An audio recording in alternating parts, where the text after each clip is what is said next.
আসসালামু আলাইকুম সম্মানিত দর্শক, আশা করি সবাই ভালো আছেন।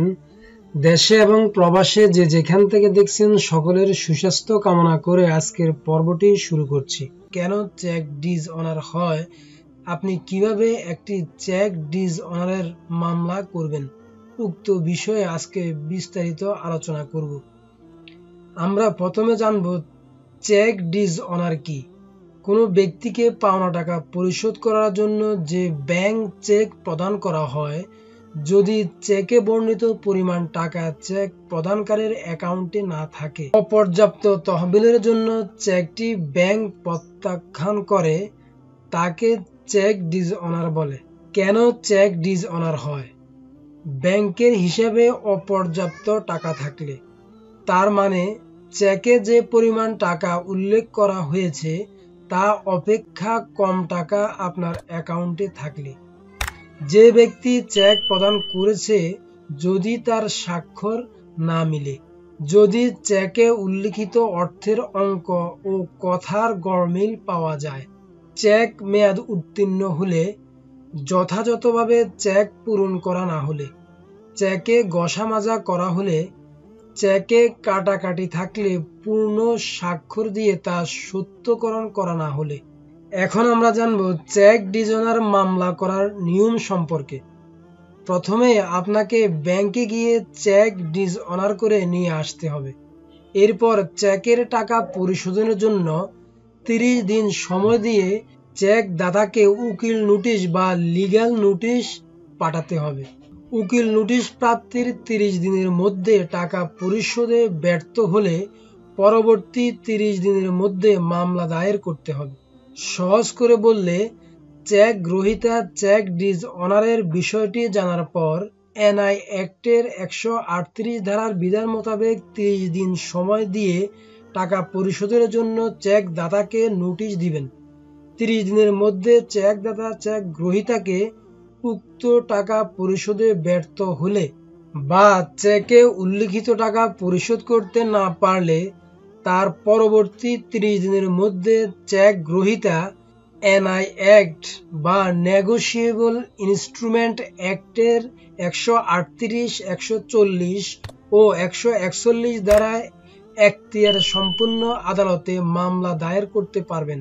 চেক ডিজ অনার মামলা দায়েরের জন্য আপনার যে সকল ডকুমেন্টস বা কাগজপত্রের প্রয়োজন হবে: চেক ইস্যুর তারিখ, ইস্যুকারীর নাম ও তথ্য, কোনো কোম্পানি হলে তার বিস্তারিত তথ্য, মূল চেক ডিজ অনারের রসিদ, আইনি নোটিশ বা বিজ্ঞপ্তির কপি, পোস্টাল রসিদ, প্রাপ্তি রসিদ, চেক লেনদেন সম্পর্কিত তথ্য। মামলা দায়েরের সময় মূল কপি আদালতে প্রদর্শন করতে হবে। বাদীর জাতীয় পরিচয়পত্র, চেক ডিজ অনার হবার তারিখ, চেকের বিস্তারিত তথ্য, ব্যাংকের নাম, শাখা, হিসাব নম্বর, চেক নম্বর ইত্যাদি, এবং চেকে উল্লিখিত টাকার পরিমাণ। এখন আমরা চেক ডিজ অনার সম্পর্কিত নতুন আইন বিষয়ে জানব।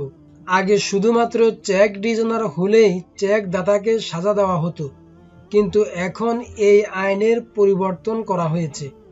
চেক গ্রহীতার টাকা পাওয়ার কোনো কারণ আছে কিনা সেটি দেখা হতো না। এখন চেক গ্রহীতাকে প্রমাণ করতে হবে চেক দাতা ও গ্রহীতার মধ্যে লেনদেন সম্পর্কিত কোনো বৈধ চুক্তি ছিল, এবং মনে রাখতে হবে চেক প্রাপ্তির বৈধ কোনো প্রমাণ দিতে না পারলে চেকদাতা আর কোনো সাজা হবে না। চেক ডিজ অনারের মামলা কোথায় দায়ের করবেন বা কিভাবে দায়ের করতে হবে? চেক ডিজ অনার মামলা মেট্রোপলিটন এলাকায় চিফ মেট্রোপলিটন ম্যাজিস্ট্রেট আদালতে দায়ের করতে হয়, আর অন্য এলাকাতে এই মামলা চিফ জুডিশিয়াল ম্যাজিস্ট্রেট আদালতে দায়ের করতে হয়। তারপর চিফ জুডিশিয়াল ম্যাজিস্ট্রেট আদালত অথবা চিফ মেট্রোপলিটন ম্যাজিস্ট্রেট আদালত মামলাটি প্রস্তুত করে বিচারের জন্য দায়রা আদালতে পাঠিয়ে দিবেন। হস্তান্তরযোগ্য দলিল আইন 1881 এর 138 ধারা অনুযায়ী চেক ডিজ অনারের মামলা দায়ের করা হয়। চেক ডিজ অনারের মামলার বিচার সম্পর্কিত উচ্চ আদালতের রায় সম্পর্কে জানব। সম্প্রতি হাইকোর্ট বিভাগের রায়ে বলা হয়েছে, এখন থেকে চেক ডিসঅনারের মামলার বিচার করতে পারবে শুধুমাত্র যুগ্ম দায়রা জজ আদালত।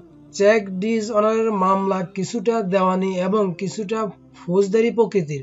চেক ডিসঅনার মামলা চলাকালীন সময় বা মামলা করার পূর্বে আসামি মৃত্যুবরণ করলে আপনি প্রতিকার পাবেন কিনা। চেক ডিসঅনার মামলা করার পূর্বে মৃত্যুবরণ করলে চেক গ্রহীতার আর কোনো প্রতিকার পাওয়ার সুযোগ থাকে না। এমনকি আসামি মামলা চলমান থাকা অবস্থায় মৃত্যুবরণ করলেও তার উত্তরাধিকারী বা আইনগত প্রতিনিধির বিরুদ্ধে বাদীপক্ষ মামলা চালাতে পারে না। মামলা দায়েরের আগে বা পরে যখনই আসামি মারা যাক না কেন, উভয় ক্ষেত্রে বাদীর প্রতিকার হলো মৃত ব্যক্তি উত্তরাধিকারী বা আইনগত প্রতিনিধির বিরুদ্ধে দেওয়ানি আদালতে টাকার মামলা দায়ের করে উক্ত টাকা আদায়ের ব্যবস্থা করা। চেক ডিসঅনার হলে শাস্তি বা জরিমানা 1 বছর পর্যন্ত কারাদণ্ড অথবা জরিমানা বা চেকে উল্লিখিত টাকার 3 গুণ অথবা উভয় দণ্ড।